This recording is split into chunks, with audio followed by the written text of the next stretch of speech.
All right, everybody, welcome back to Dog Talk. We got all four of us here tonight on a very cold evening on the East Coast here. It's down to almost 60 here. Summer's over. We have Raymond back. So Yeah.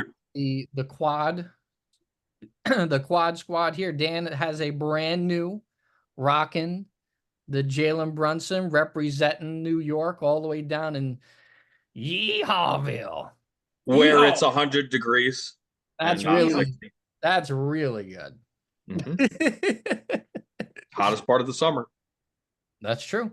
That's true. Dog days is what they call it, I believe. The dog days. That's right. So this is a very NFL-centric themed episode. We're going to go through the division winners. We're going to go through the NFL awards, who we think will win those awards. We're going to go through our teams' what record we think they'll have, the reasoning, pretty much NFL themed, and anything in between that we kind of want to discuss.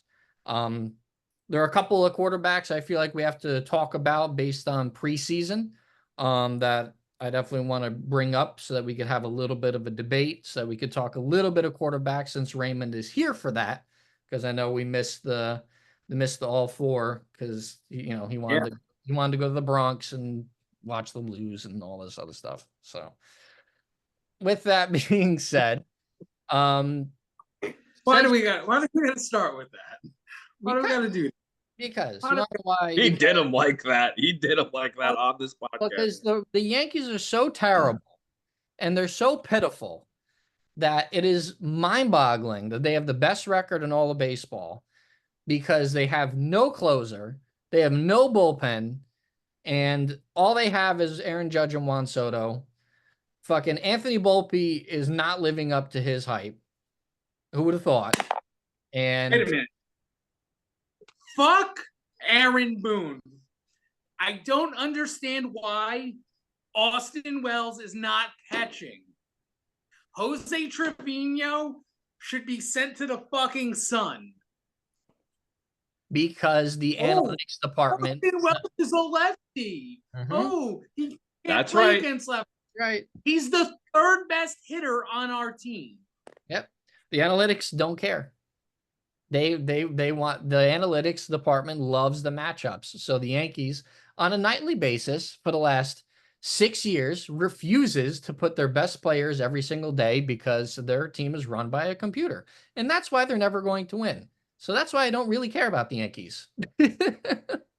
So, but that's me. We'll see them in October, where they eventually will break my heart in the ALDS or ALCS, like every year. It's like the book. They're the Cowboys of baseball. It's all good. Anyway, they are the Cowboys of baseball. It's so true. You know, so true. You know what's going to happen every year. Oh, God. Jose Canseco.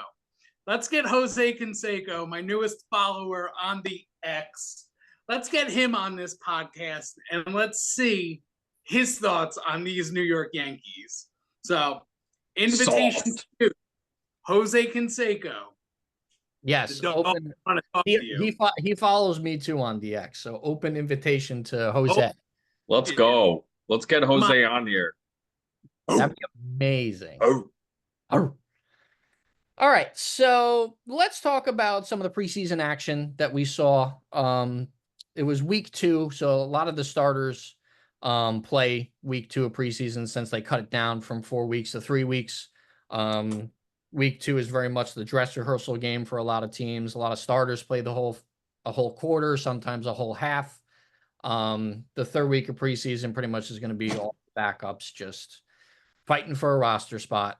So, but the one quarterback pretty much dominated all the headlines of the preseason of week 2, and that is good old-fashioned Dan Jones of the New York Giants. As long as he has the beard and the leg sleeve, he will be Dan Jones. He obviously is still Bum But- Jones. Hey, all right, listen. Just Dan Jones played a lot like Danny Jones. He did play a lot like Danny Jones, unfortunately. Wait. It's like this. Oh, Dan Jones? Nope. Still suck. Yeah, listen, you can't change those eyes. Yeah. Fear. He's out there seeing ghosts like Sam Darnold did. Fear. Total fear. The Giants ruined him. You know what sucks though? Because the offensive line looked pretty good. No, They the had- Giants didn't ruin him. He was never good. Oh, stop it. The Giants were never good. You're right. Let's hear You're right. from Dan Jones's biggest fan down in Texas. Texas Dan. No, I'm not his biggest fan. It drives me crazy how extreme people are against this dude. Like the Giants him are to some the fucking moon. prize that. Send him to the moon. Goodbye. Oh God. With Goodbye.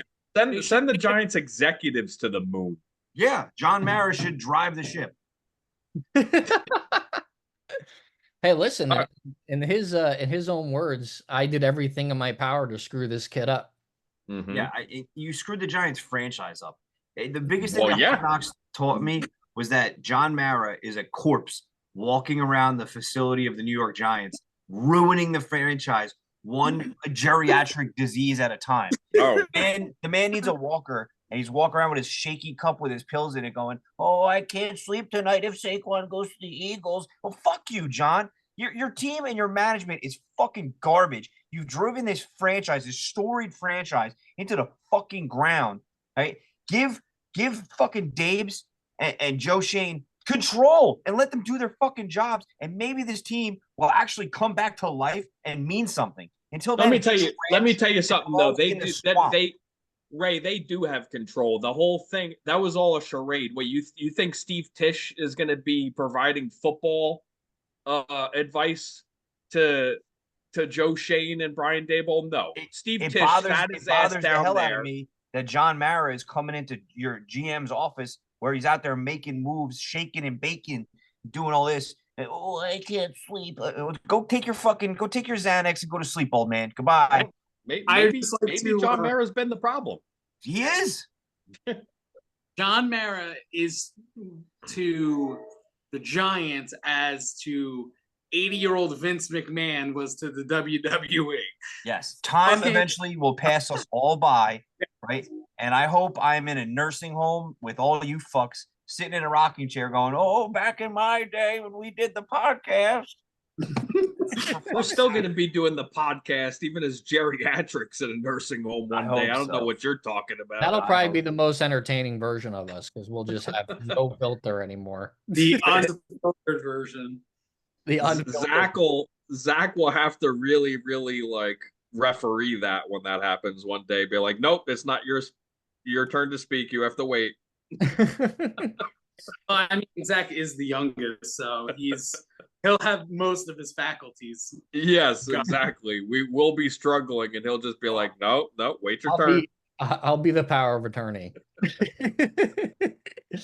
But yeah, I mean, to Ray's point, John Mara was obviously not happy with Saquon leaving, but he was quoted as saying, like, I'm gonna let these guys build their team. And this is really year 2 of them doing that.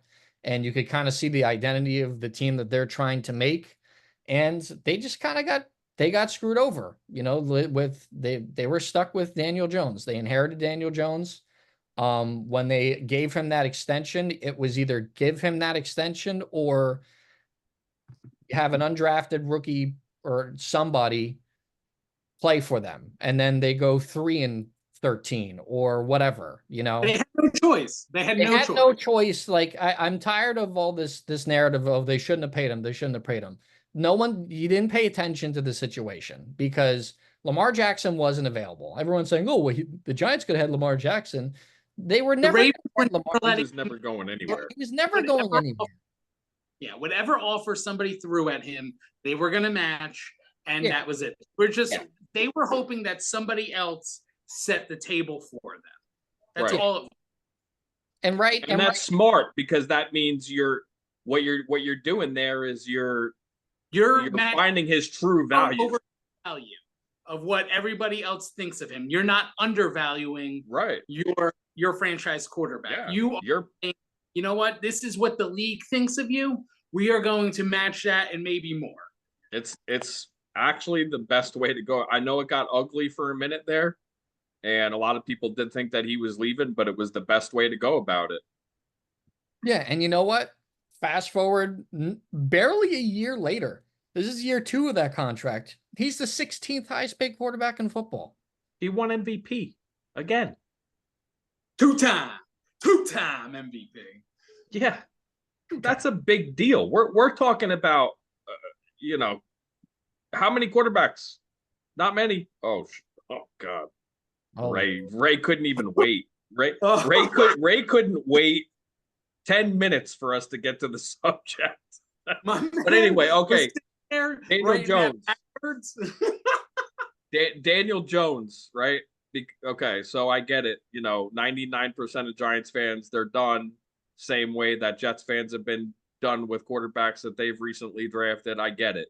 I don't even want him to start this year. I want Tommy DeVito to start every game and just fast. Like, for me, this is a gap year. It might be a gap year, but you need to be competitive. You're not going to be competitive at all with Tommy DeVito. Daniel Jones at least gives you some ability. I mean, maybe. He gives you ability at the position. He can at least run. I mean, there's stuff that he can do. He's on a bum wheel. He was running in preseason. He looked pretty good running the ball. Was watching. They need to, and underline, bold, highlight, need to get him involved in the running game. That's what's going to give him his confidence back. They're going to have to, and they're going to have to get the ball to Malik Neighbors early and often. Yeah, early and often. Get it to the tight end and run read option, run whatever you got to do. Whatever you got to do to use his athleticism. That's how the Giants need to get this guy his confidence back. And I need to let him go play ball. And I don't honestly, there's no chance, dude. There's no chance for him. The Giants will be moving on from him in 2025. Right? Daniel Jones will be a thing of the past. We're not probably, Ray, but you're not punting on the season, okay? I am. The Maras are not punting on the season. That's fine. You as a fan could punt on the season. Why do you think Ray? But the Maras, Dable, and Shane are not going to be punting on the season. This is a big year for them. No, and that's the hard part, because Dable and Shane aren't like, and they have built a team that is better than this. They are, right? They should be. And yes, to be completely non-biased and fair, yeah, I think Daniel Jones probably is the only person that can do that and get us to that, because he can. He's shown you, right? He can. But I don't care about him. I'm as a Giants fan, I loosely call myself that right now because I'm so sick of this disgusting franchise. I'm thinking of the future past that, right? Like we all talk, like me and Pete touched on the last episode, right? Bring on Dak Prescott. I don't give a fuck about Danny Jones, because now this gap is, I know Dan Jones is going to start this year, but I want to see the future, right? Because now the pieces are in place. They should be in place. And now you make a few free agency moves and some drafts next year. And hopefully we're competitive. Because guess what? The rest of the fucking division there's a monster looming in 2 states down in Washington. I agree. It is frightening. So I agree. It's either going to be 10 years of fucking misery or we get going. No, if it doesn't work this year with Daniel Jones, quite simply, the Giants need to do whatever they can to move on from him. Yeah, it is as simple as that. Okay, from an unbiased standpoint, as much as I hate it's not that I'm a huge fan of this guy. I don't like it's excessive the amount that he gets crapped on. I just think it's excessive. I think that the Giants have shown you that they've in very recent years have been non-competitive. Yes, and last year was a 0. They were completely unprepared to play football. And it showed right off the bat, week 1 against Dallas. Doors blown off right away. So but I think I think to Zacko's point, I think we've been playing catch up, right? Daves and Shane inherited this steaming pile of fucking doo-doo. Fair. And we've just been trying to scrape together something until then. This is probably the first year with the Daves and Shane influence that you're like, okay, let's see what we can actually do. But the problem is your quarterback isn't your fucking answer. So you're stuck in another gap here, right? No, so but if you make the playoffs, it's a win. You're not So making if your quarterback could get you to the playoffs, that's a big deal. He's done it before with a worse team. It is a division that was better. Almost, I think it hinders the team. How does it hinder? How does it hinder the team? It's going to make people want to go there because this team is not going to win the Super Bowl, right?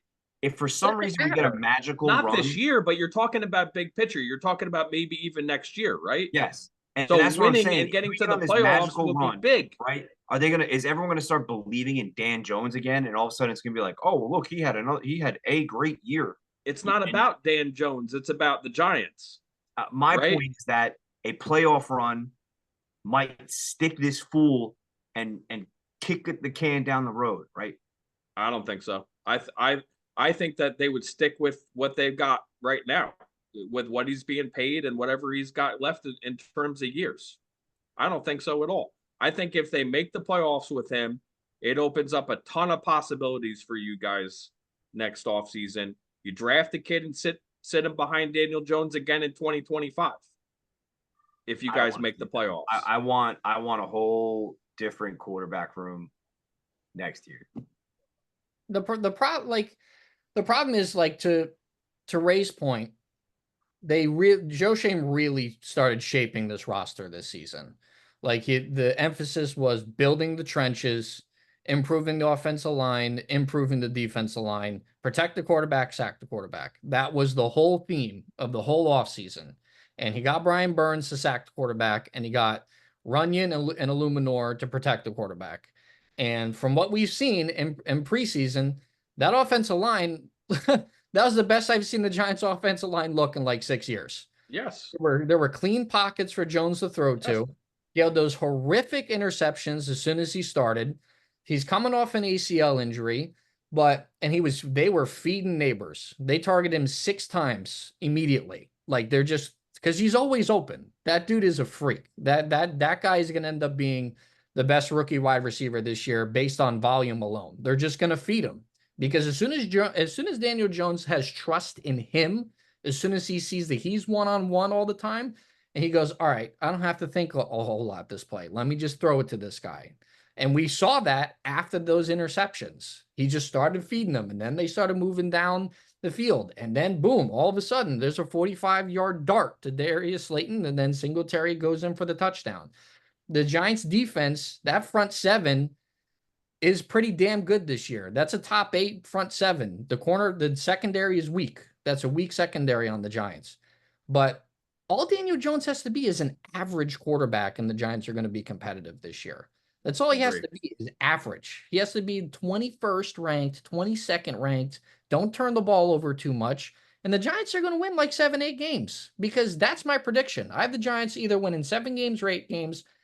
It's hard for me to pick, because a lot of those games could go either way from the schedule that I've looked at. And going 7-10, no one's going to get fired. And going 7-10, you can kiss Daniel Jones goodbye next year. There's no more guaranteed money on the contract. And that's that. I mean, to Dan's point, I think he gets shit on too much. He's still better than a handful of quarterbacks in this league. It's just He's still the only quarterback on the roster. Listen, the Tommy DeVito thing was cute last year, but let's get real. He's not a starting quarterback in the NFL. I think we realized that towards the end of the year. Daniel Jones is the only answer at quarterback right now. Yeah. So, he is. He's the only one. He's the only quarterback on the roster. Yeah. So the Giants' offense is going to live and die by him. I mean, if they can dump it to neighbors a lot, Singletary, Tyrone Tracy, I'm convinced is a mutant from X-Men, because I don't know what happened on that field for him to be air casted and then for them to go, oh, it's just a small sprain. He fucking returned to practice. That was a goof. That was a botch on the medical staff. Yeah, I don't know what happened. I don't care what happened, but um, all Daniel Jones has to be is average this year, and the Giants are going to be competitive. I think he can be average because this is the best team that he's had, and he's still coming off an injury. Maybe that's why Dable let him play a whole half. You don't usually see that. He's like, nope, go back out there, son. Go back out. And they should let him play the whole half again next week at the Jets. Yep, I agree. Have to get the rust out. You want Yeah, to you he's want to gotta throw play. those pick sixes in preseason. It's Yeah. preseason. Who fucking Get cares? get him out of your system. And listen, Ray, I agree. From my Giants fandom, I would like a new quarterback as well. We've seen Daniel Jones for 6 years. We've seen his ceiling. I mean, to Dan's point, his ceiling is he can take you to the fucking playoffs. Like it's tough. With a shit team. Yeah, that team was awful. shit. Ray, that team was awful. That team was so bad. You guys had no business sniffing the playoffs that year. Agreed. And I don't think Daniel Jones should get credit for that either. Oh my That's god. crazy. See, like that to me is crazy because you could all right. get the stats for that and wins over replacement 2022 for Daniel Jones. Look it up right now. It's got to be high. You take Daniel Jones off of the Giants in 2022, and they win 3 games. And we would have a new quarterback by then. Number 6 overall QBR in 2022. I think Pete's pulling up. Is Pete doing that right now? Pull up Danny Jones's stats 2022. Dude, I don't believe in him. I've seen nothing from him. You don't have to believe in him, but you have to look at the evidence. You have to at least acknowledge. You have to at least acknowledge. He was running for his fucking life that year. Yes. And he's not going to be able to do this for the last 6 years, bro. But he's not going to be able to do this year? Run like that. He's not going to be able to run like that. We don't know that. All right, maybe not. But then that proves my point. The Giants ruined him. Yeah. We're gonna see. I have the Giants going 4-13. I have the Giants going 7-10. All right, and the wins I have are against the Vikings, Panthers, Saints, and you're gonna get one at Washington just because. That's what I said too. They love pulling at least one win a year from Washington. I had them winning at least one against the Cowboys and the Eagles. I have them at 7 wins. So the Vegas has the over/under at 6.5 right now. Under. They're plus 116 to go over and minus 142 to go under. They are plus 390 to make the playoffs. So I just looked at the schedule and I was like, all right, I could confidently pick them to win 7 games. Yeah. 7 games. Yeah. Same here. 7 games. Yeah, I mean, listen, I'm done with this experiment, right? Yes, his ceiling, everything you guys are saying is factual. I'm not going to sit here and deny it. I will put my hater cap on and say, like, I don't give him the credit. I am one of those bashers because it's been 6 years, right? He won us 1 playoff game in 6 years. Cool, great, right? The only playoff win since Eli. What? That's the only playoff win since they went to the Super Bowl. Yeah. Yeah. So that's kind of like a big deal. He's the only quarterback we've had since Eli, and he's been fucking trash. Well, you can't be a bad one if you're going to win a playoff game. It's hard to be a good one on a trash team. Yes. And for the record, do you remember where I put Daniel Jones on my quarterback list this year, Ray? Right around where I did. Pretty much. So, like, I have him at 23. Yeah, I'm over the experiment, right? I'm over the experiment. I'm tired of hoping for ceilings with this guy. Like, we know we're gonna get. You're 6 years in. You know what a player's gonna be on their second, at most their third year. We know what he is. He was a mobile quarterback that was able to perform at a mediocre rate, and enough is enough. Like, I'm tired of the defense of this guy and, let's see what he could do with a good team, right? You've had 6 years. I'm sorry that the team failed you and gave you 6 years of dog shit to work with, but I'm moving on from you because I can't possibly wait as a impatient New York sports fan that I am and wait around for your ceiling to come back around, because guess what? Our window of opportunity is shut. It is slammed, glued shut, nailed shut, right? Washington's going to come back up and be a playoff contender. The Eagles and the Cowboys are going to be playoff contenders for the next couple of years. They just have so much talent and weapons that, the Giants are looking at a mountain of just of ridiculousness to overcome to even become playoff contenders. So for me, the only way that happens is removing Danny Jones from the equation, getting a quarterback that can actually perform with this team that is now ready to go, per se. And let's go. I'm over the defense, because what we know is his ceiling is never going to surpass those things that I just mentioned. We're not going to get past that, because he's not capable of doing it. I mean, listen, if he has an Aaron Rodgers type year and like blows up this year, cool, great. But now, like my biggest fear is that now everybody's gonna be like, well, next year he's really gonna be something, and what? No, I get that. Can he sustain it? I don't think he can sustain consistency, and in year 7, 8, 9, like I'm not willing to do it. I'm closing this chapter and ready for the next one. That's all fair. Yeah. And listen, I agree. All Giants fans are ready to move on at this point. This was very much a stopgap year. But Jones isn't stupid. He knows that he has no more guaranteed money left on his deal. So he's technically has to play for something this year. So yeah, I'm sure he's gonna play his ass off because he needs to. Yeah, he needs he wants a backup job somewhere next year. Yeah. And you know what? Someone will sign him as a backup, Yeah, someone will sign him and they'll win a job somewhere. I'm telling you right now. Yeah. There are still really bad quarterbacks starting for teams in the NFL. Oh, just look at Denver's roster. Oh, okay. So you want to see a good transition. Hold on. Really good transition, because that's the other quarterback that needs to be talked about, is Bo Nix, looking very impressive under Sean Payton's offense in Denver, slinging the rock, pretty much showing exactly what he did at Oregon, and that is be incredibly accurate and use his mobility to find open receivers and extending plays. And we'll see if that translates to the regular season. But so far, he looks pretty impressive. He's one of the best quarterbacks that's shown so far in preseason. I mean, listen, when you have that much college experience, he was in college for like 7 years. So he's 24 he has, a lot of, if anyone was ready to go, it was him. He's on a shit team. His destiny his flame is almost out, right? But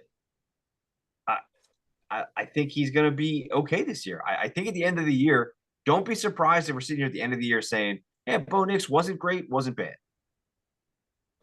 All I'm saying, it's preseason. Yes. And guess what? Steve Spurrier was a head coach in the NFL and was blowing the brakes off of teams in the preseason. Everyone was like, holy shit, the Redskins are going to fucking be something with this guy. And then guess what? The regular season happened. And boom! Yeah, the starters played. Crashing down. Yep. So, guess what? It's all well and good right now. Talk to me September 8th. Agree 1,000%. Thank you, Pete. I don't care about anything going on in preseason right now. These coaches are not calling games to win. Not all of them, at least. I mean, I guarantee you some of them would admit that to you. We're calling games to figure out who's going to make this roster and who isn't, because that's numero uno right now. We're filtering out what we don't want, and we're highlighting what we need to keep. Everything about preseason is situational. Yes. You're looking to see what your players do in situations. So that's don't care. Yeah. There were years where, to Pete's point, there were years where the Jets went undefeated in the preseason and were killing people and all this stuff, and people were like, "Oh, we're going to be good." Okay, you sure about that?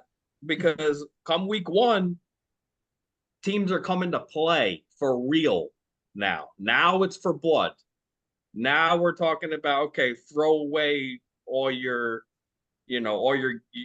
all your vanilla plays. Now it comes down to scheming and what do you really got? Because all we're getting is vanilla bullshit right now. Speaking of week 1, your boy will be at the home opener for the Giants. First home opener for the Giants in my life. So I'm very excited. There you go. Taking Nick, taking Dylan, taking Steph, Dylan. Taking Nick. Yeah. Nick's like, I want to like, let's go. He's like, nice. He was like, I've taken you to 3 Jets games. He's like, I could go to a Giants game with you.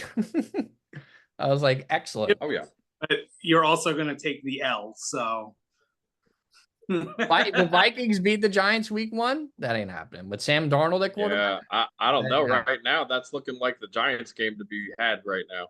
Don't. Right now it does. There it is. Trap game at home. I don't think so. Brian Burns is going to sack Sam Darnold twice. Giants historically are very good against the Vikings. Yeah, we just beat them in the playoffs. I remember when we were kids, the Giants beat them in the NFC Championship 42-0. That's really good. Yeah. That was the year they lost to the Ravens. Yep, the Ray Lewis led Ravens there. 2000. Any other particular preseason performances from quarterbacks on our lists that we want to highlight a little bit here? Yeah, I want to highlight Zach Wilson since we're still on the Broncos, kind of, because there's a guy who just wasn't good.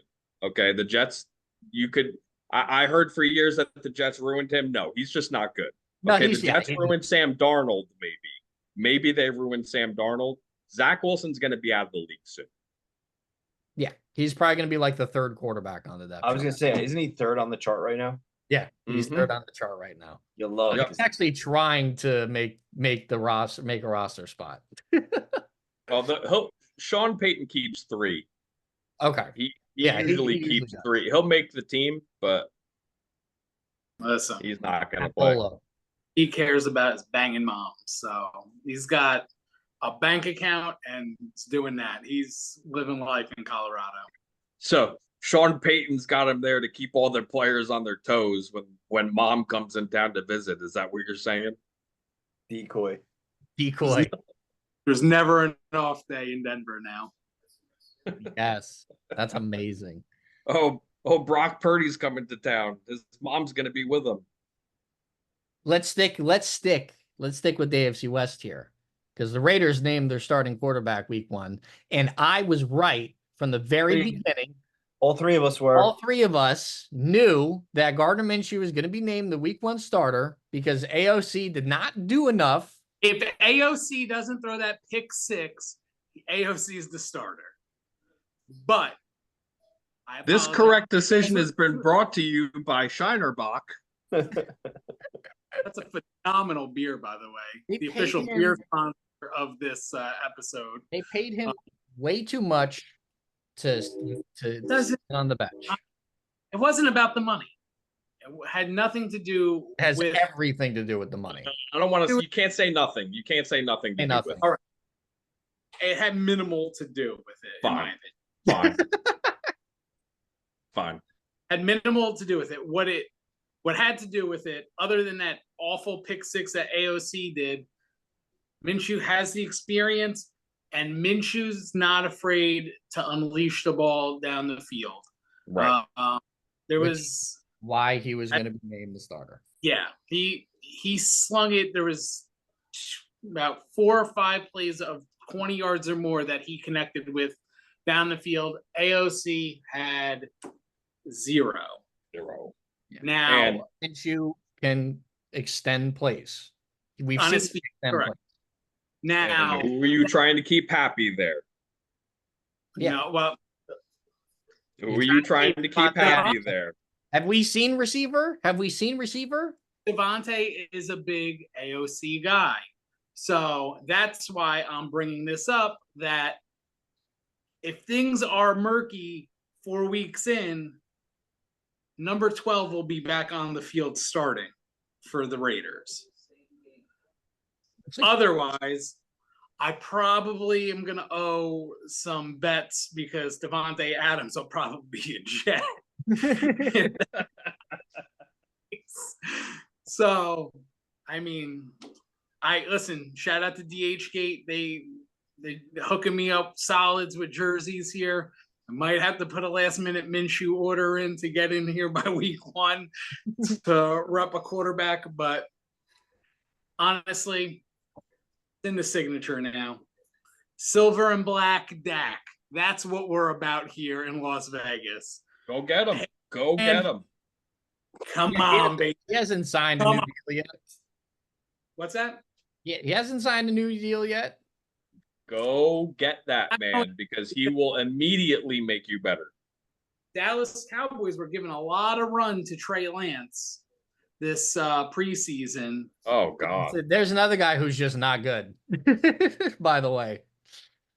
So I think the Cowboys are keeping their options open because they know that I don't think Dak is back in the Lone Star State next year. It doesn't feel like it.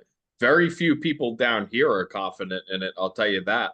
But yeah, for the Raiders, Vegas has their over under at 6.5, just like the Giants. They're negative 142 to go over and plus 116 to go under. So they have better odds to go over their win total than the Giants do. I have the Raiders at 8 wins. And I have them, well, I shouldn't say I have them, but they're plus 270 to make the playoffs overall. I have them at 7. My heart says 9. My head says 7. Either way, it's an over for me. I took 8. Yeah. 7. Yeah, it'll be the over, I think. I think it'll be the over. Because I really feel confident that other than the Chiefs, I think we win the other 4 games in the West. I did go through the schedule. I gave you guys a split with the Chargers, and I had you winning both games against the Broncos. Yeah, I don't think the Broncos are ready. No. What do you think, Ray? How many games do the Raiders win? I did not predict the Raiders schedule, so I'm gonna go with my my bud over here and lock in with 7. So you're going over 6.5. Yes. Hammer the over, folks. Hammer the over down. It's on FanDuel. That's where I got all these. You know what? Before we move on, I feel like we need to talk about a quarterback that we haven't talked about yet. Please don't be Caleb Williams. No. We don't really need to talk about Caleb Williams. We get it. We've talked about him enough. He looked good in preseason. His completion percentage needs to improve, but no kidding. Yeah, he looks like a rookie. He looks like a rookie who can make some pretty flashy plays. So we don't need to fucking go in depth with Caleb Williams here. There's another rookie that needs to be talked about, and that's Michael Penix Jr. Because the Falcons, for some reason, decided to shut him down for the rest of the preseason after he played one drive and didn't look like that bad. And everyone's like, why'd you do that? No controversies there. They want no controversies. They came out and they said Kirk is going to start this year, and he will be our quarterback for the 2024 season. And I got to tell you, it's the best move for the organization overall. Yeah, I think they're just sitting him to sit him. There's no reason for a controversy. Like, we know he's the number 2. He's going to wait, and hopefully Kirk makes it through the season. But guys, 4 months ago, 4 months ago, when we did our post-draft pod, right? We were all ripping the Falcons apart. I for still the think pick it's a that shitty they've pick. made. I'm standing by it still. Okay. We're gonna have to punt on it because they are gonna redshirt him this year unless he gets hurt, and then we'll see what he looks like. But come regular season 2025, we'll know. And I have a feeling Boy could ball. I Listen, got a feeling. I wanted him. He's gonna be like 37, right? Yeah, whatever. Who cares? Who cares how old he is? Could he play? Yeah, listen, Does quarterbacks he make your play team until their better? 40s. But yeah, I thought it was interesting. You know, we didn't talk about Michael Penix at all, so I feel like we had to add him in there a little bit. Speaking of quarterbacks in their 40s, let's talk about the Jets. A-Rod, Aaron Rodgers, the return. Hopefully, I have the Jets. Hang on. Oh boy, Their Monday night game, opening week. This again, time, second straight week. second straight. He's coming out of the tunnel with another American flag, and it's gonna be fucking beautiful. Not in Levi Stadium. No, they won't. He's coming They won't. out American flag in Levi Stadium, and it is going to be glorious. Pete, I hope you're right, but they're not going to do that. No. You can't replicate that special moment. And the 49er fans are going to be sitting there going, really? Well, this is a 49ers home game. What are we doing here? That's not gonna happen. So, my stock on the Jets is way up, all-time high up. I was high on the Jets last year. If Aaron Rodgers could just please, football gods out there and everything that is holy, let Aaron Rodgers stay healthy. I have the Jets winning 12 games. I have the Jets winning the AFC East. There's no team better than the Jets on paper in the AFC, arguably. There's just talent at all levels of all three levels. All across the board. All across the board.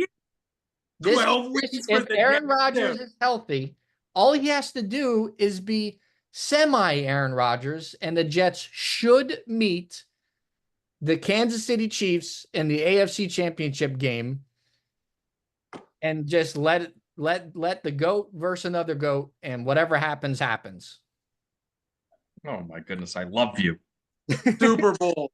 Listen, I just book it.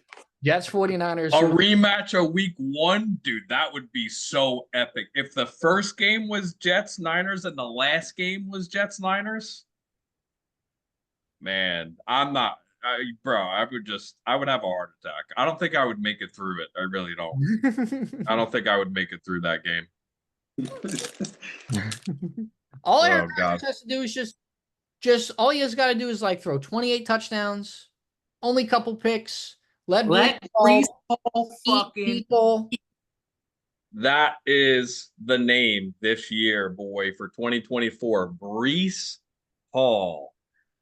And the other part of the Killer Bees, Braylon Allen, the zero hero. Let's go, boy.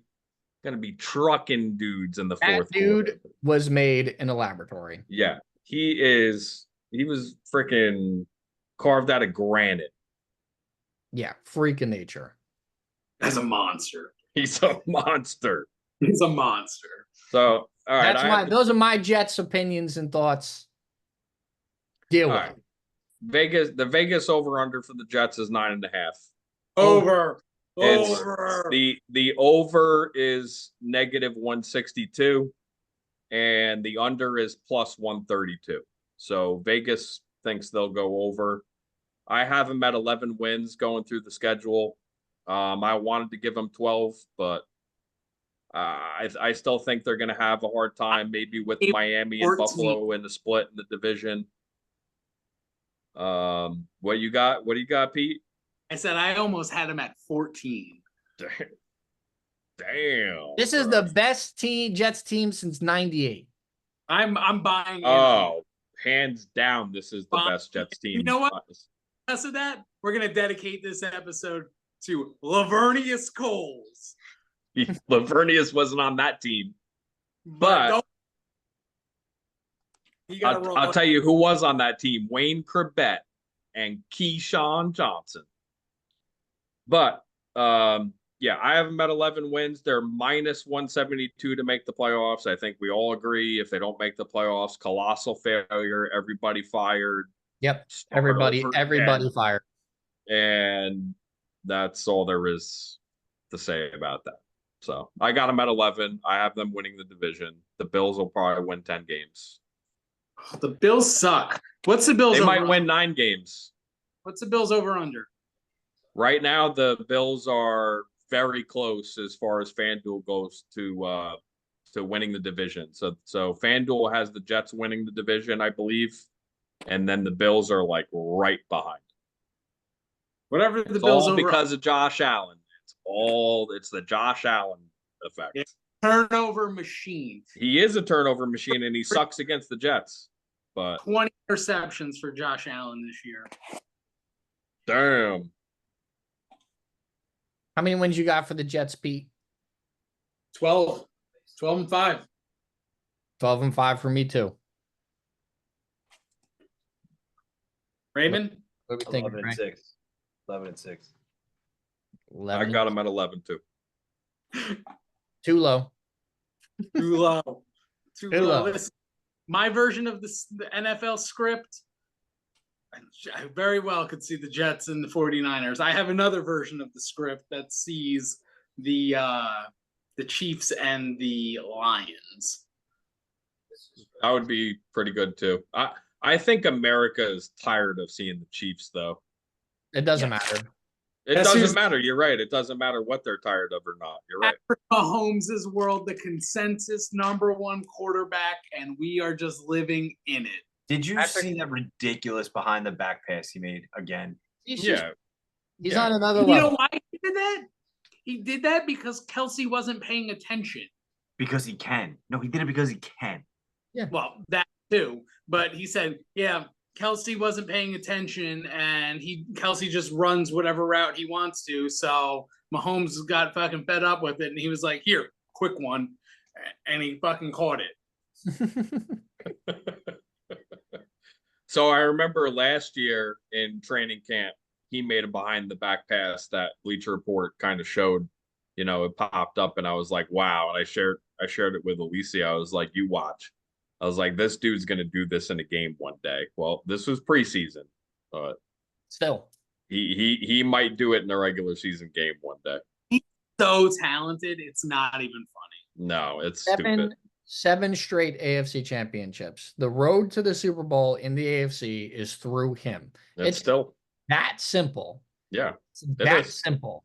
You are trying to get to him or the Chiefs. And the only way you beat him is if you have a quarterback that is very talented, because there is no one on his level. You need a talented quarterback, but you need a defense that will do to him what the Tampa Bay Buccaneers did to him in that Super Bowl, and that is make him run for his life at all times, make him as uncomfortable as possible, follow that formula, follow the Giants formula against Tom Brady, fucking hit him, sack him, do as much as you possibly can, because there is no fully containing him.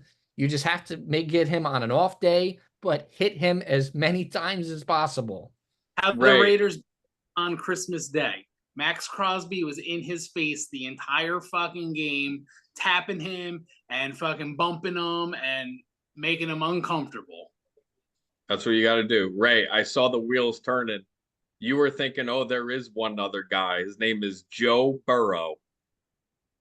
Sure is. Because the only other way you beat him is you out fucking duel him. Yep.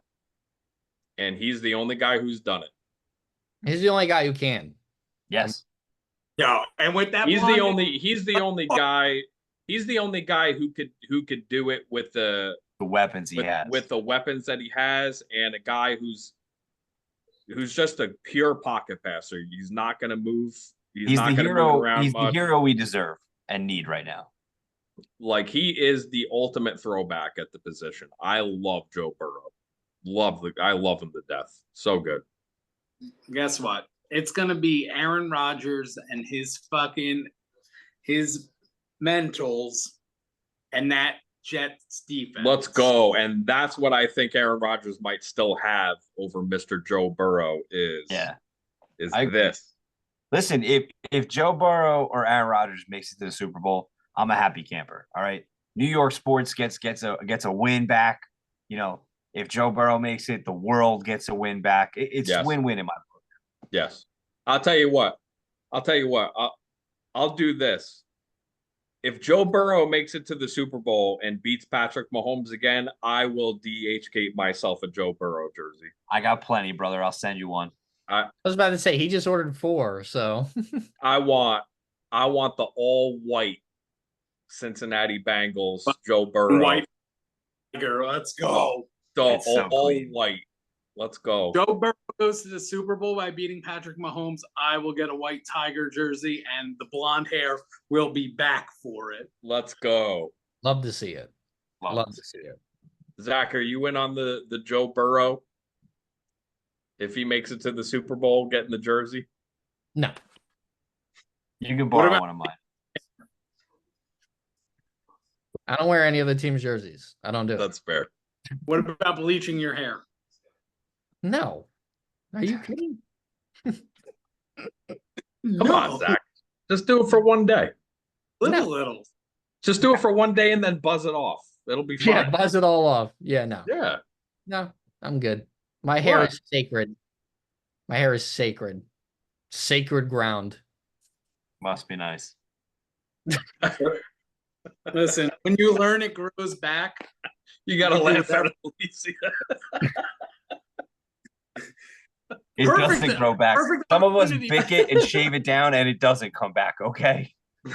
Yeah, listen. Like and subscribe. 1,000 subscribers. Toop alert down there. We will get Ray fitted with the sickest, freshest toop. Listen, I'm doing okay on my own here. All right. Hey, it looks good. Yeah, that's fine. That's fine. Protecting it. I'm cultivating the garden at all costs. Looks thick. You got to protect what you got. So Listen, you don't know cultivating the garden at all costs. You don't know what you got till it's gone. All right, we gotta pay back attention here. We gotta pay back attention. All right. Bring it back on the rails. I gotta corral this. Here. Okay. We did Giants, we did Jets, we did Raiders. So let's go to Eagles. I have the Eagles winning 11 games. I do have them winning the NFC East. I have the Cowboys going 10-7, but I got the Eagles. I think Eagles 11 wins as well, Zach. I still think that offense with the defense is going to be a little bit better this year. I feel like they're using a little more play action, apparently, a lot of motion. So I think the Eagles offense is going to be a little bit more dynamic and not so predictable. I think this gives Jalen Hurts an opportunity to be the quarterback that I think we all think he can be. I was very low on him this year. I dropped him out of my top 10. Got a lot of flack for that, but this is Jalen Hurts. If you're listening to this right now, this is your year to show me something. I agree. This is huge for him, and it's huge for Sirianni because Sirianni could be headed towards the door if they have anything like what they had go on last year. I have them at 9 wins. I think that the NFC East is going to be much more bunched up than a lot of people think because I think Washington and the Giants will go above their projected win total. And right now, the over-under for the Eagles, according to FanDuel, is 10.5 wins. They are minus 148 to go over, plus 120 to go under. So FanDuel does like them to go over 10.5.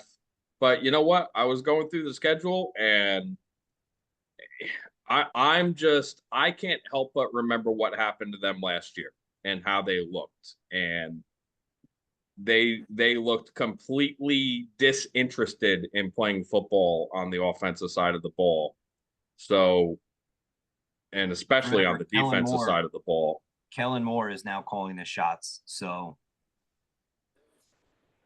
right. And when was the last time that we really saw Kellen Moore? Because he was kind of put away for a year or two, I feel like. The last time we saw Kellen Moore in the spotlight, Ezekiel Elliott snapped the ball rampant to Dak Prescott in the last play of the Cowboys season that year. And he got absolutely torn apart by the media down here for the way that he ran the Cowboys offense. So he might be good, he might not be good. All I know is that this is all the pressure is on Sirianni. So they're minus 300 to make the playoffs, which everything according to Vegas tells you that the Eagles should make the playoffs. So they better not miss the playoffs.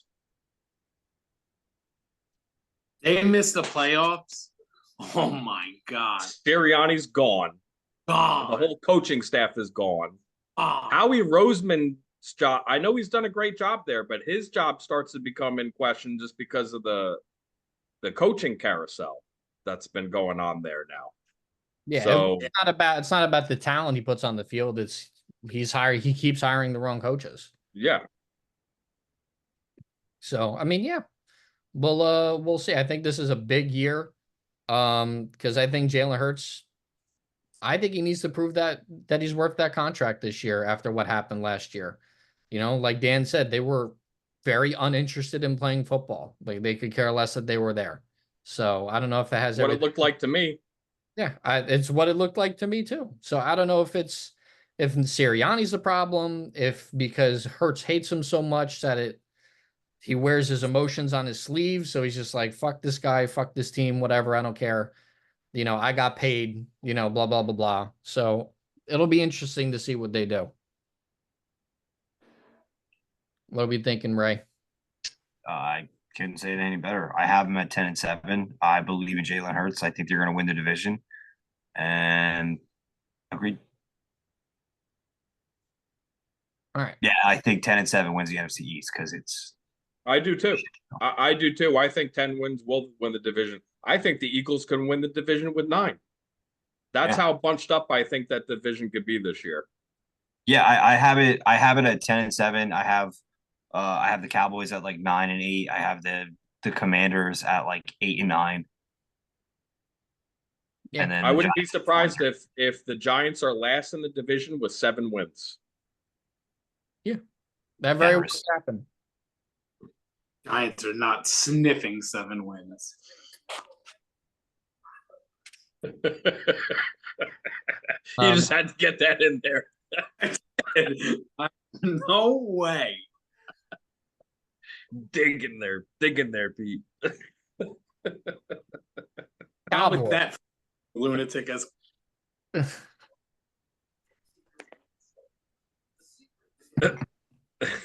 Like I said, I got the Cowboys at 10-7. Second in the division.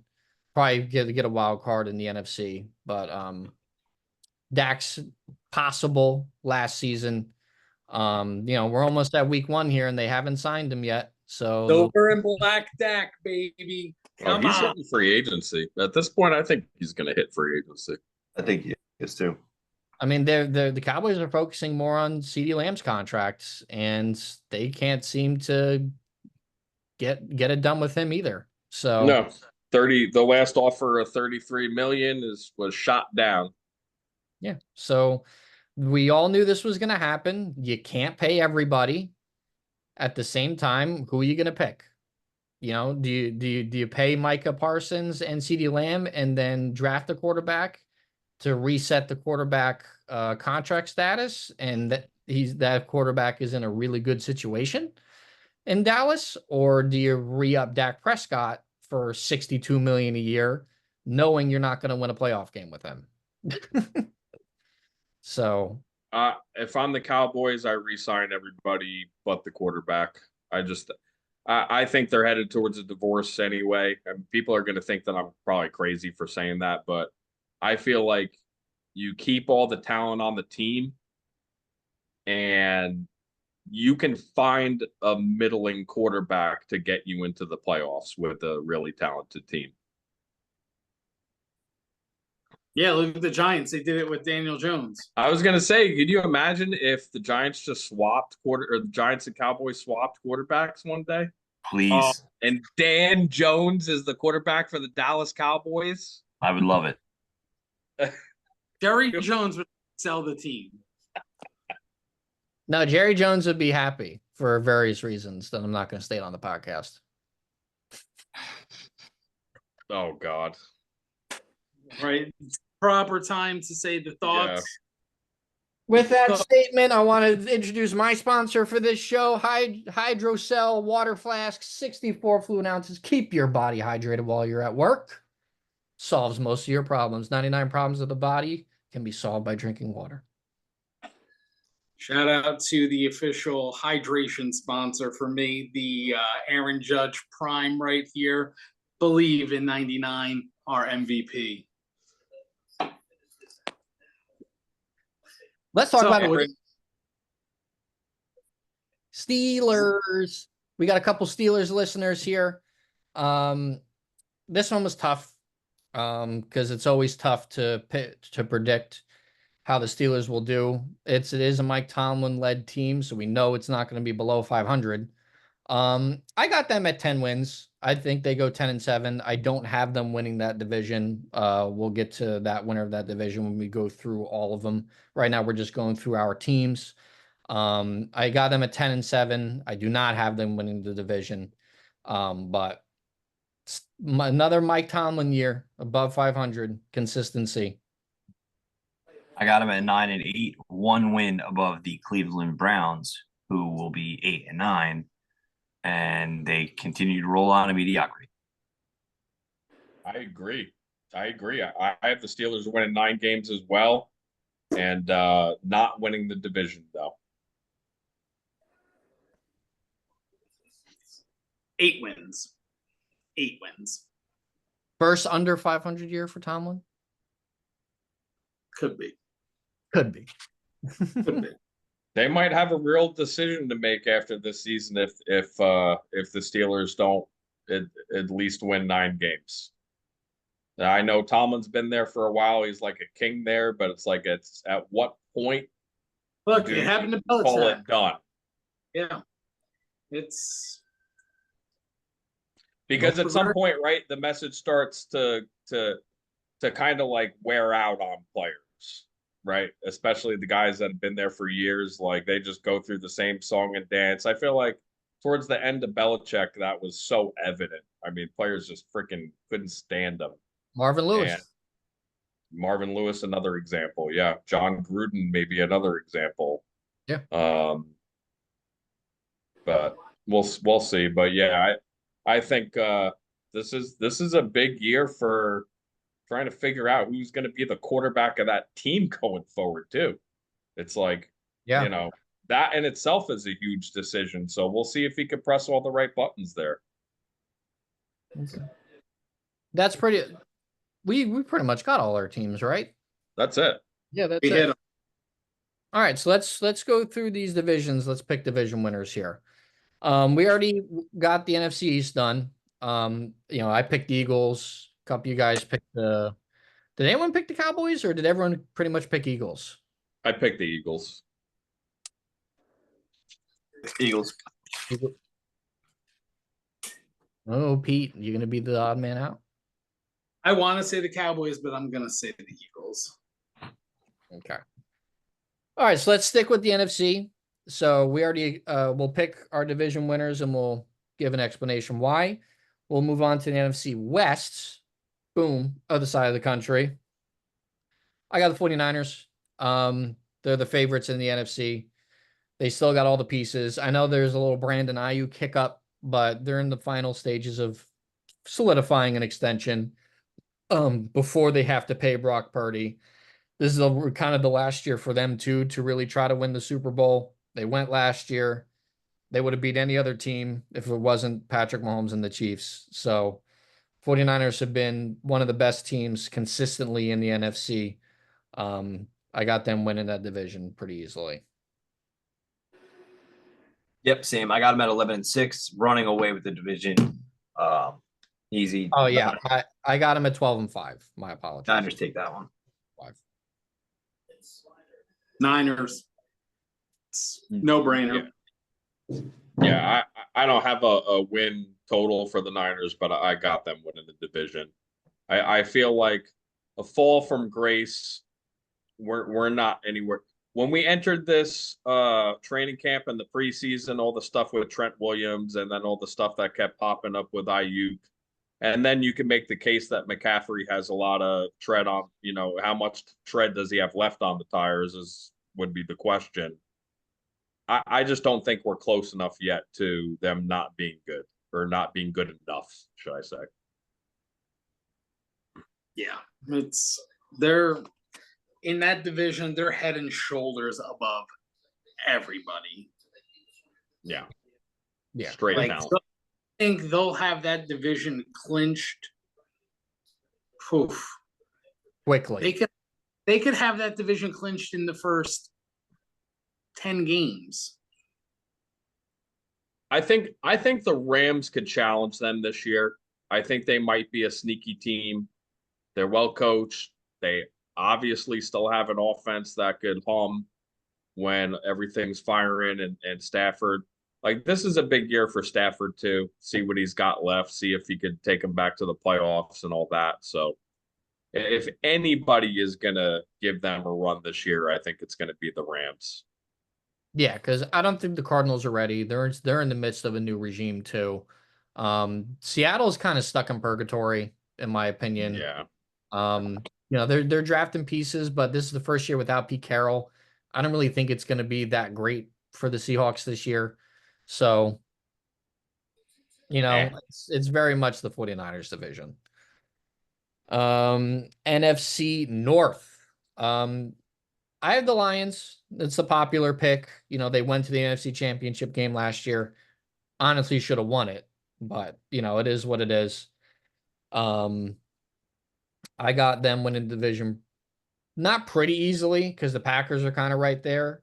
The Vikings are kind of in purgatory right now. They're looking for a quarterback. McCarthy went down. Now they have to wait to see if they have anything in him next year. So next year also might be a punting year because McCarthy will technically really be a rookie again next year. The Bears are up and coming.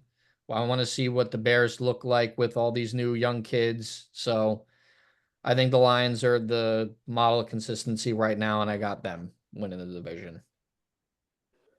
Yep, same. 12-5, winning the division. Dan Campbell might win some awards here too, and I just think that team is coming. They're coming angry. They're going to be playing angry all year. They're playing with vengeance, and they want what's rightfully theirs. I think the Lions are going to take the NFC. Lions. It is Dan Campbell's revenge tour. Put the respect on Jared Goff's name already in the rankings this year. I think Jordan Love keeps the Packers competitive, but that Lions team, the defense got better in the draft, and the offense is it's another year together. And I mean, you had a rookie, Sam Laporta, who arguably was the best tight end. Beast. He's a monster. Amon Ra, you know what you're getting with him. The two-headed monster with Jahmyr Gibbs and David Montgomery. Yeah, book it. Book it right now. Yeah. I wish that I could come up with a different team to make it more interesting on the pod, but yeah, it's the Lions for me too. I think Dan Campbell is, he's got some demons to exercise. He needs to get back into the playoffs in big spots, and on fourth down, he needs to not make emotional decisions. He needs to make the intelligent poker-like decisions that can bring the Lions to victory and get them to the promised land, which is Las Vegas for the Super Bowl. That is the goal for them this year. Anything else, I think they would tell you, the goal is the Super Bowl. So how he coaches in the playoffs is going to be huge for them. Yep. Also, Super Bowl is in New Orleans this year. Oh, New Orleans. I don't know why I said Vegas. That's right, New Orleans. Fuck New Orleans. Terrible. NFC South. I got the Bucks winning the NFC South. I think Baker Wow. rides that train a little bit. He's still got plenty of weapons. Todd Bowles is a bad head coach, but he's a good defensive coordinator. I think that defense gets rolling a little bit. That division is very wide open to me. I think you can make a case for a couple of teams in there, but I'm gonna pick the Bucks, who went to the divisional round last year. I have it's a year 2 of Baker there. He's more comfortable a little bit. I'm going with the Bucks. Them sneaking in as a wild card, I guess, wouldn't surprise me. I'm going to differ. I'm going to say it's the Falcons, led by Captain Kirk, and on the back of Bijan Robinson, they are going to charge their way into the playoffs and win the division. Book it. Bang! That's the one right there. Smash that one Book down. it. Right. I'm gonna be completely honest here. I forgot about the Falcons. I'm gonna change my answer. Oh, it sounded so good. I'm gonna change. I was going to say, because you really went with Todd Bowles, who you think is a good defensive coordinator. His defense sucks. I'm gonna take a massive L here. Yes. The brain is trying to remember a lot of different NFL things right now. Oh. I'll go with the Falcons big time. Captain Kirk, Bijan Robinson, the Arthur Smith cancer was removed from that team. It was just displaced. It wasn't removed.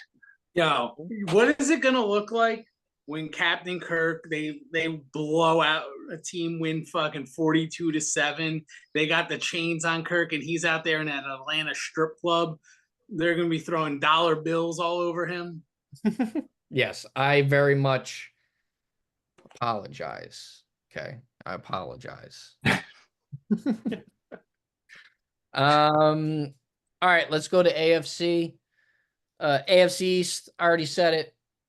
Jets, JETS, Jets. That simple. No one else here actually thinks the Bills are going to win the division, right? If you do, so we were locked in on the NFC, right? Everybody was on the same page. The NFC, barring Zach's mind wandering, forgetting about the Falcons. Yeah, we all had the Eagles, the Niners, the Falcons, and the Lions. All right, well, good, because I hope the AFC is fucking chaos, because I have the Dolphins winning the AFC East. Oh, damn. dude, I can't do this. I cannot do this. I cannot do this. The Tua hater. The Tua hater has the Dolphins winning the AFC East. So I think the Jets. I think the Jets are going to stumble a little bit mid-season because I don't think Aaron's body can hold up the full go. I think you're going to hit a little slump, and that leg is going to bother him. He's going to miss 2 or 3 games, and they're going to come in the wild card, and Aaron's going to do Aaron Rodgers things in the playoffs. That's my bold prediction here. I think the Dolphins are too talented. I think Tyreek defense sucks. Fucking machine. Their defense can suck because their offense is going to put up 50 points a fucking game. Yeah, and then until the calendar hits frickin' November and Tua can't play in cold weather. And that's fine. And that's fine. A real thing. It's a real thing. It is a real thing. The Jets can play in cold weather. The Dolphins Tua is still a top 10 quarterback, though. That I won't talk about. But he is. I have the Dolphins winning the AFC East, and I will sit back now. Okay. I listen. L for you, sir. All right, Dan. Since you said it's not happening on the opening night, what about at the Super Bowl? Aaron Rodgers comes out running with the fucking American flag. Oh God! I mean, hey, even the Jets home opener. I will be so hard. Oh.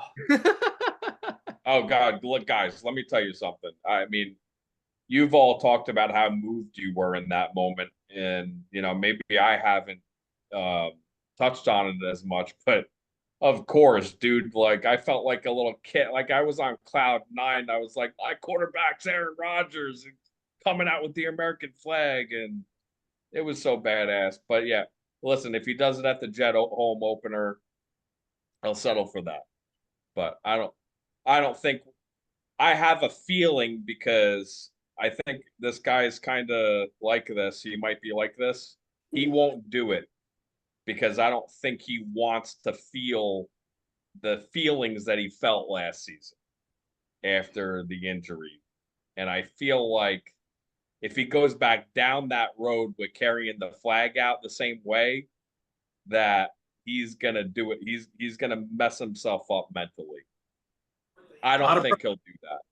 A lot of pressure. I don't think he'll do that to himself. Dolphins. But yeah, I got the Jets winning the division.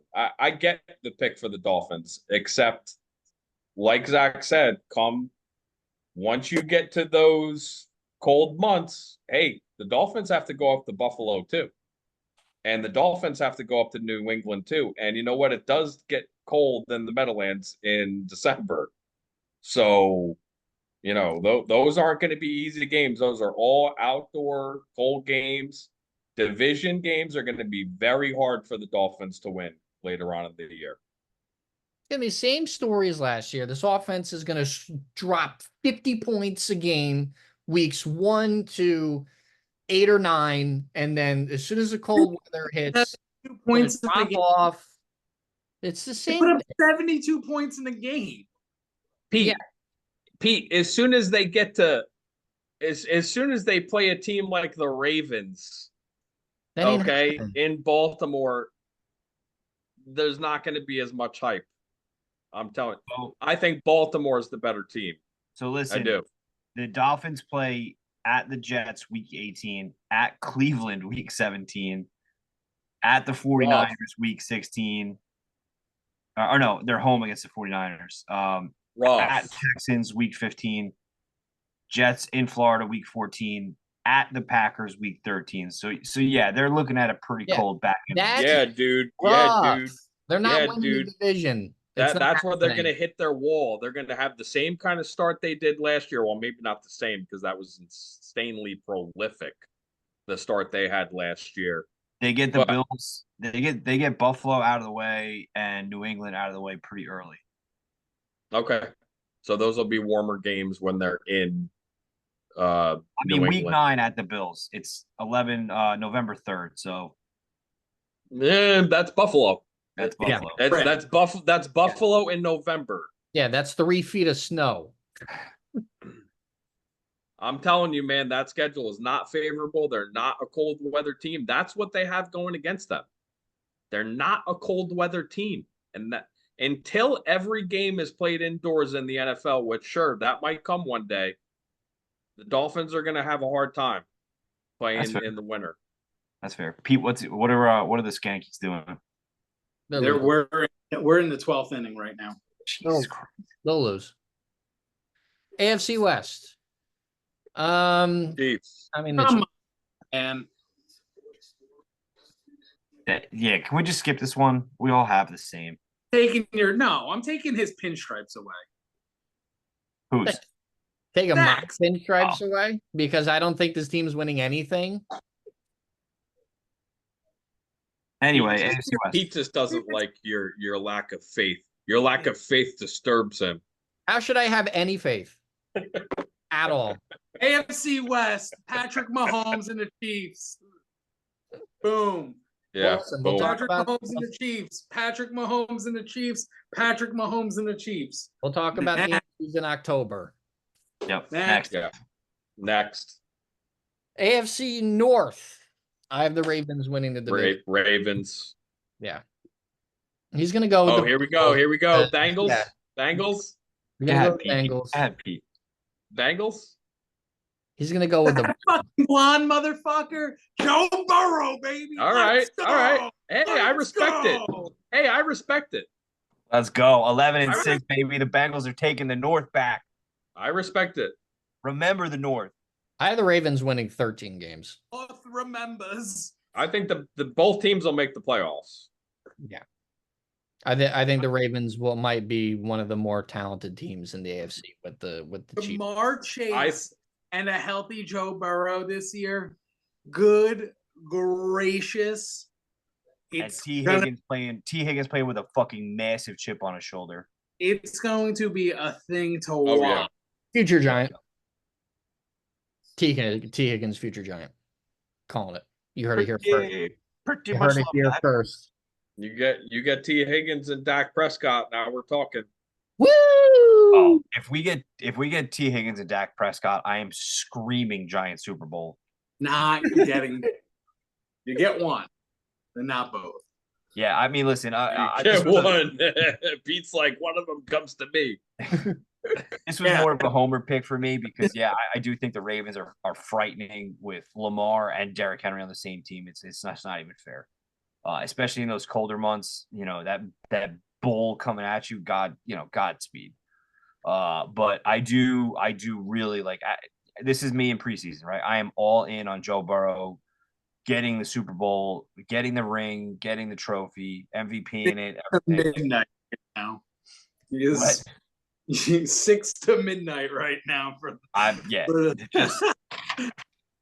about this? I think Joe Burrow could win MVP without winning the Super Bowl. Yes, fair. Of course.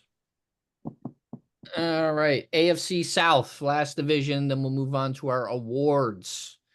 AFC South, I got the Texans. Texans. It's not really a shock to anybody. CJ Stroud, D'Amico Ryans. They added Joe Mixon and Stephon Diggs, built the defense a little bit more in the draft. Texans are here to stay. Tank Dell, $1. Very good. Just remember that. Pretty good. But yeah, I got the Texans. Easy. I've said it on the last 2 quarterback podcasts. You know where my MVP money is going. And when you have the MVP on your team, you're winning the division, baby. CJ Houston Texans. Even if he doesn't win MVP, I think the Texans are just all around the better team, the better coach team. I love D'Amico Ryans. Give me some D'Amico Ryans, man. If it ever comes a day where it doesn't work out with my coach and it doesn't work out with him at the Texans, go hire D'Amico Ryans, please. Please. Love that guy. All right. NFL honors, NFL awards, MVP. You know what? I'm going to play it a little safe here. I mean, we already know who Ray's going to pick, so we might as well skip him. Can I go? You can go. I'll save mine. Save yours. Joe Burrow is going to win MVP this year. Joe Burrow is going to have, had it not been for Aaron Rodgers, Joe Burrow would win comeback player of the year as well. But because Aaron Rodgers only played 4 snaps, that's what gets him comeback player of the year. I mean, me and Dan are in complete lockstep. I have both of those same things written down. Yes. Let's right go. Here on the Caesars Sports Book, I put my $25 with the 100% boost. CJ Stroud is just going to make some people money this year at plus 800. He is second in the Vegas odds according to Caesars Sportsbook. Take your $25, slap it down on the table, and thank your boy later. That's all I'm saying. All right. All right, Zach. It's not sexy. This is not a sexy pick, and you may actually hate this pick. I'm gonna go Patrick Mahomes. I think he gets the MVP again. I think Xavier Worthy. His wide receiver room is better this year than it was last year. So I just think he's gonna throw 45 touchdowns. It's just a whole nother. It's just Patrick Mahomes. Like, I do love me some Joe Burrow. There's question marks for me with him coming off of major wrist injury. Lamar Jackson just won it. The voter fatigue is real.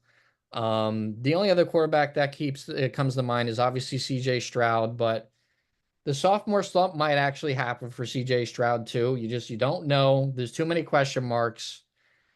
Patrick Mahomes, in my opinion, like these are things that we're not haven't been mentioned. It's not really thinking about too much. I think Patrick Mahomes with a more improved wide receiver is going to take home MVP again. I think it is more probable than not that Joe Burrow is better than CJ Stroud, just like you said, because sophomore slump teams have tape on him now. They can scheme against him a little bit better. So we'll see what happens. That's my Big year big for CJ that's Stroud. my Big year. that's my big argument. I know they gave him a lot more weapons to kind of help avoid that sophomore slump, but NFL defenses pick shit up fast. And that's all I'm gonna say. And you know what? A big trend, and thank you for pointing that out. A big trend in recent years, and we've seen it to start the last few years now, is defenses are just ahead. Offenses are way behind coming out of training camp. Defenses are way ahead. So hit the under to start the season, I think, and a lot of your over under bets, because defenses are gonna wreck games early on. Who's our defensive player of the year? TJ Watt. I feel like it was kind of stolen from him. I feel like he was the one who really deserved defensive player of the year last year. And all he needs to do is lead the league in a category, and I think the voters are going to give it to him. Max Crosby. What a surprise. What a surprise. What a I don't want to here. Aiden Hutchinson. There you go, Ray. I knew you were going to come with that. And I was looking at that name too. I was like, oh, that's a sneaky pick this year, Aiden Hutchinson. And Jermaine Johnson. I know that a lot of people don't talk about him, but he might sneak up in that upper tier of pass rushers this year. We'll see. So you all might be a little surprised with this one. Oh boy. I'm usually, for the most part, Dan, everyone here can attest to it, when picking these kinds of awards, I never pick my players at all because there's no one worthy of it. Going Kayvon? I'm going Dexter Lawrence for Defensive Player of the Year. I think the addition of Brian Burns makes offensive lines go pick your poison. And Dexter Lawrence was already a top defensive tackle just by himself. And now with Kayvon on this side, Brian Burns on this side, offensive lines are just not going to know what to do. And I think Dexter Lawrence has a career year because of Brian Burns' addition when he already was a top 3 D tackle before him. So I'm going to follow the Pete way here. I'm going to homer a little bit. I'm going to go Dexter Lawrence, sexy Dexy. Very few defensive tackles have won that award. Very few. Yep, I know. Very well aware. He would have to have a really big year for that. He would have to eclipse. There's a better chance that he just takes double teams every play and Burns and Thibodeau eat because of it. That's what I think. More than likely, but yeah, I said fuck it. He is that good, so you got a case. Coach of the year. This should be fun. Raheem Morris. Yes, Dan. The Falcons are going to the playoffs. He's a first-year head coach. He is going to win Coach of the Year. I promise. That's my Coach of the Year right there, too. Dable won Coach of the Year 2022 as a first-year coach. It's going to happen again this year. Raheem Morris, Captain Kirk, Bijan Robinson, making up for my Falcons forgetting. My heart wants to go homer and say Antonio Pierce. Get the fuck out of my dick. Out of my face. Say it, Pete. Say it, Pete. Say it. It's going to be Robert Saleh of the New York Jets. Wow. I think there's such a huge bias against him that if the Jets won the Super Bowl, they wouldn't make him Coach of the Year. Wow, Pete. You shocked me with that one. Wow. That's the pick. I was not ready for that. Damn. Well, I got it as the man who was robbed. The big dog, Dan fucking Campbell. Okay. Hey, you can make a case for him too, right? Because if they win the division again, the voters are going to have a hard time with that one too. Listen, I've been gassing up the Jets for a while now, the last few shows. Rightfully so, gassing them up. Just 12-5, going to meet Patrick Mahomes in the AFC Championship game. It's not going to be because of Robert Saleh. I'm sorry. It's just Agree. it's not. He is Agree. a defensive coordinator who just happens to be the head coach. He has nothing to do with the offense. They brought in Aaron Rodgers because he can't run an offense. And when they brought in Hackett to just be Aaron Rodgers' clip holder, and when Rodgers got hurt last year, it was very evident that he cannot handle an offense. No. This is Aaron Rodgers' offense. Nobody else is going to be able to run it. Maybe Tyrod Taylor has a chance of running it because he's a vet. But you're I right. love me some Tyrod. Now, I don't want to say that he wouldn't have a big part. Putting together the defense that he has for the Jets has been a masterful job. Yeah, because he's and top end elite defensive coordinator.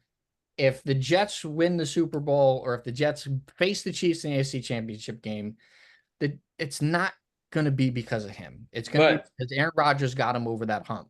Yes, but you have to give him some credit though. He did put this staff together outside of the offensive coordinator, which was completely out of his control, right? That was A-Rod's guy. We all know what that's about. Yeah, I think he has to be given credit for the staff. I always give him credit for how he has worked that Jets defense. The Jets identity my whole life has been they have always had great defense. And he continued that tradition masterfully for the Jets. He's not winning coach of the year. I love Pete very much. He's not winning coach of the year. I mean, they'd have to win the Super Bowl for him to win coach of the year. They have to go like 14-2 or 14-3. Yeah. They would have to have an insanely prolific year for him to win.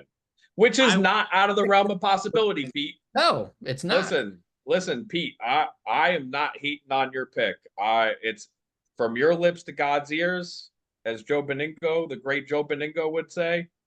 I hope you're right, dude. I love it. I love the pick. All right. Let's go to the rookies.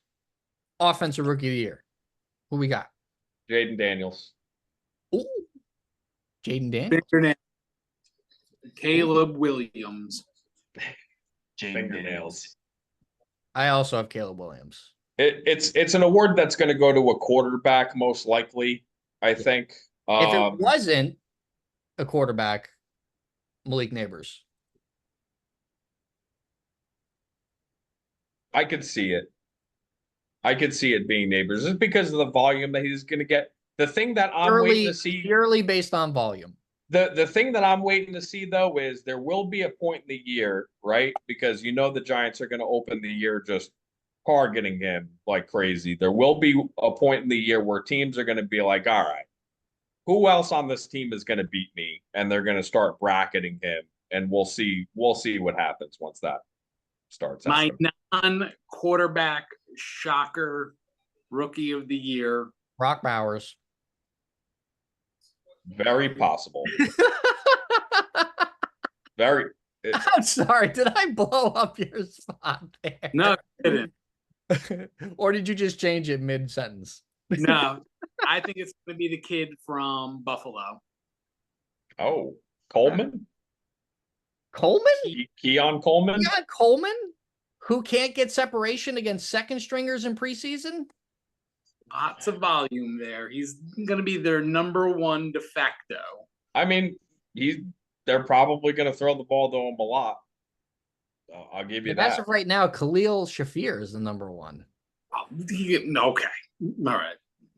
They're probably going to run the ball more with Josh Allen than he's going to throw to anybody. Josh Allen's just going to be the offense. He's just going to be like, you know what? You all suck. Yeah. I'm just going to carry this whole team on my back.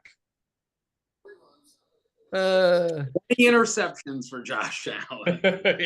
and that might be the result of that. Yes, of course. Defensive rookie of the year. Dallas Turner. Ooh. Latu Latu.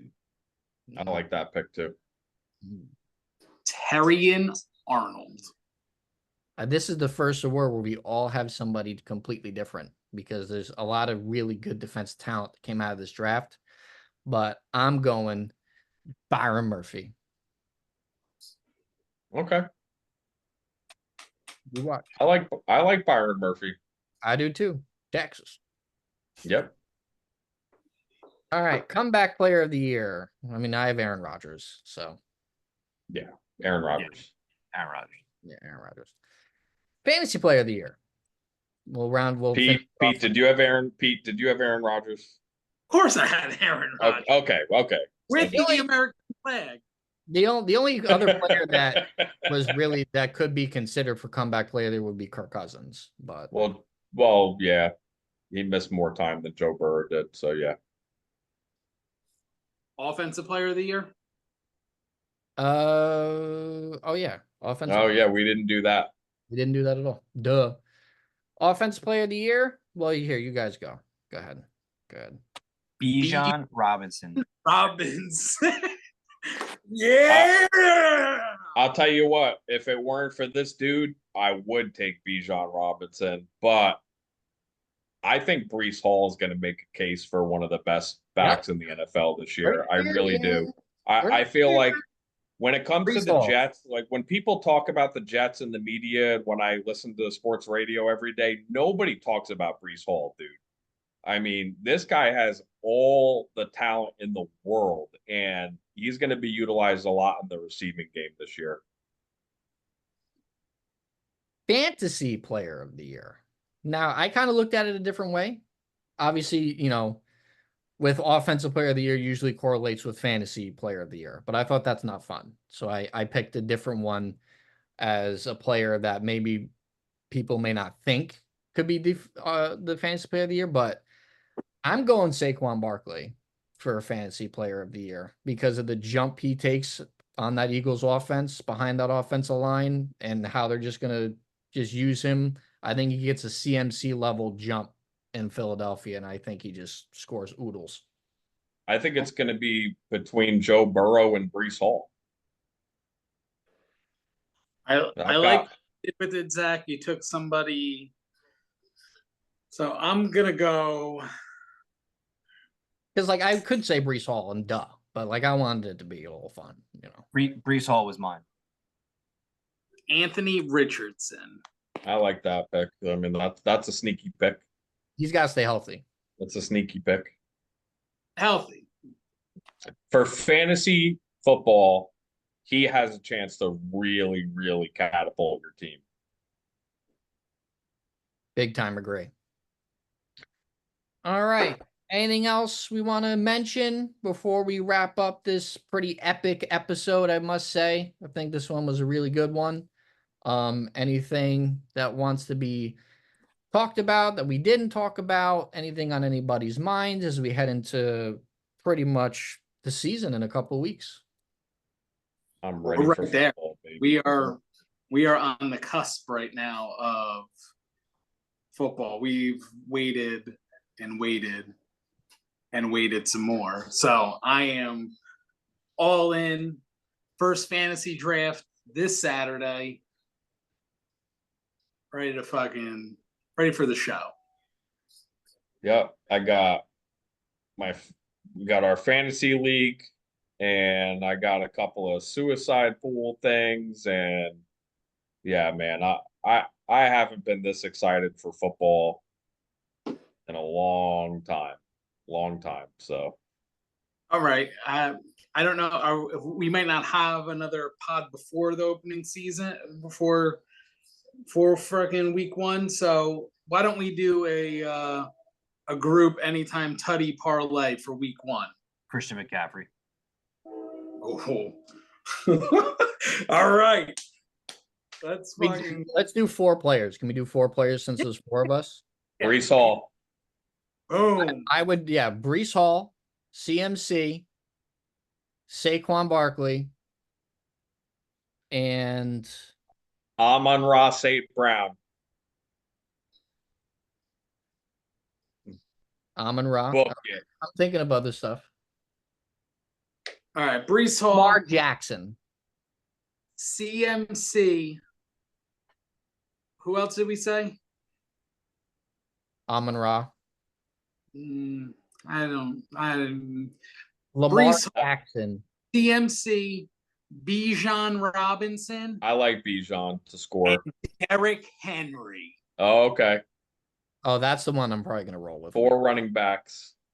I'm gonna drop Four like running $200 on bets in week 1 and just fucking. It's gonna be silly the amount. It's gonna be silly. I'm gonna be Shout- in that Life Stadium Shout out to watching the Giants with the Century Red uniforms puke all over themselves. And Oh just, my God, that's what they're wearing for the opener? yeah, One and done. Week 1 and done. one and done. Week 1. Shout out to my wife. Please got me never the wear bet those again. that I could wear like a quarterback so I can monitor and flip through my bets. That's Shout out. amazing. Yes. That's awesome. Way to go. Hold on a second. Can you send me a link to that? I absolutely, That's absolutely. incredible. Wait, what? Hold on. You have to read what is it exactly? So, like an NFL quarterback, you have your playlist on your sleeve, Yeah, but you put your bets on it, and you can thumb through your bets on your wrist as That's amazing. that's pretty amazing. I'm not gonna lie. What a great idea. I love that. All Shout right. out. Anything else? I think that sums it up. Let's give a clap for the trilogy of quarterback rankings that we've put together this past 3 weeks. Shout out to the violence of this episode. Yeah. This episode had a lot of violence. Yeah. It was a little. Yeah, rude. we covered all our bases. I do not apologize at all for anything I've said. No, Fuck no. Dan. He sucks.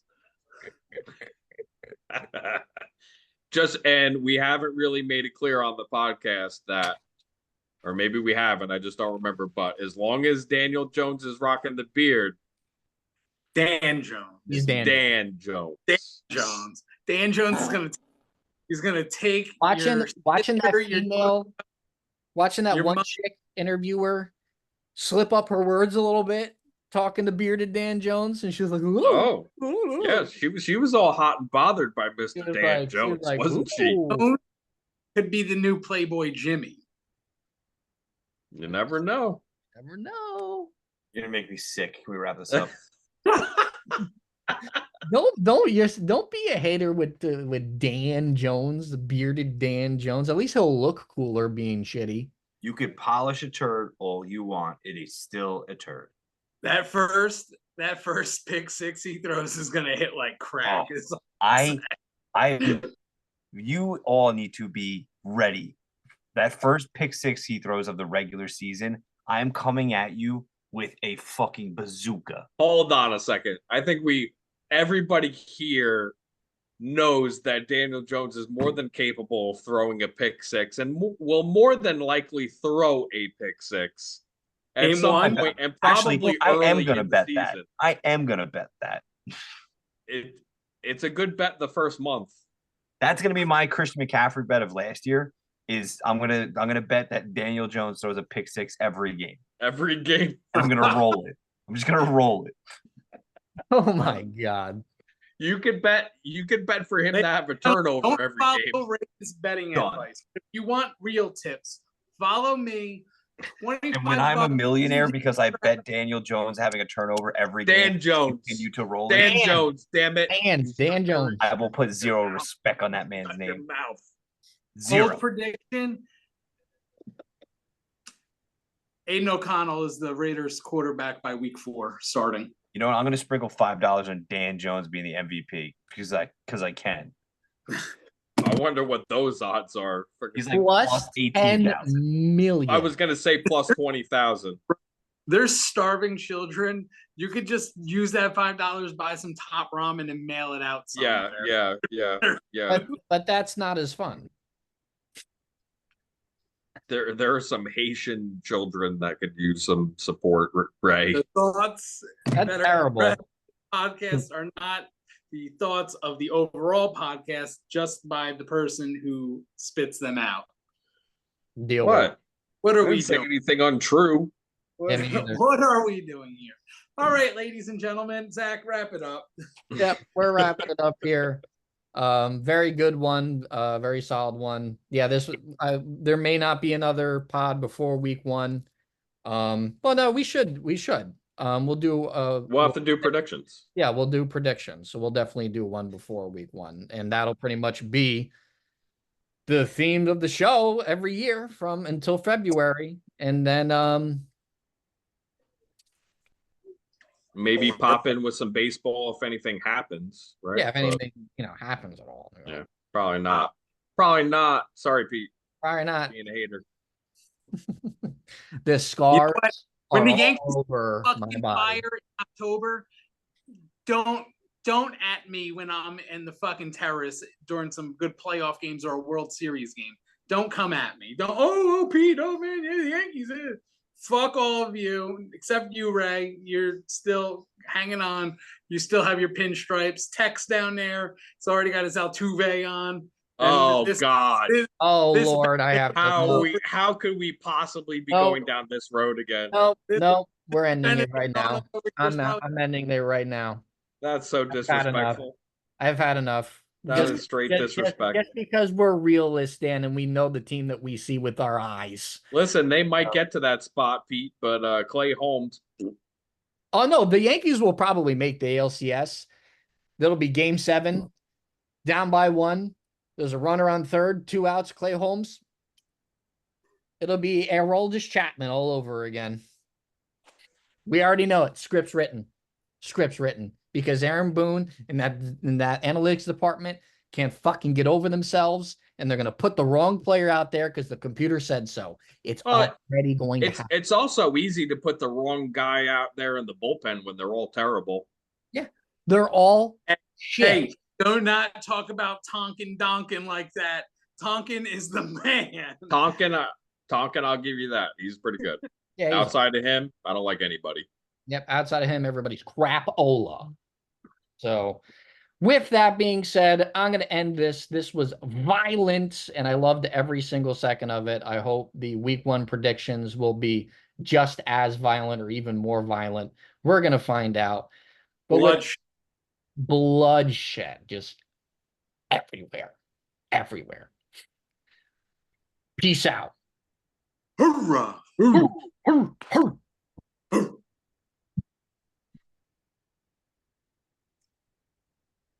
Whoa.